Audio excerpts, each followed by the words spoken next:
What's up mga paps? Susubukan natin tong NB10 or Mr. Ube's Lava Pau.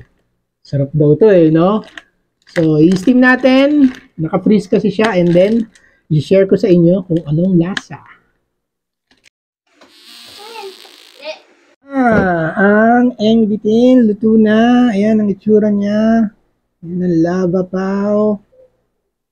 Galing natin yung balat. Ayan Man solid to mga paps. Hindi ko alam kung ano lasa.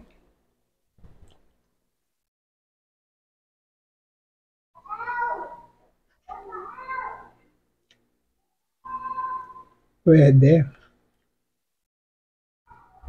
Sweet yung feeling niya. Ano bang ano to? Parang yung egg yolk na ginawang matamis yun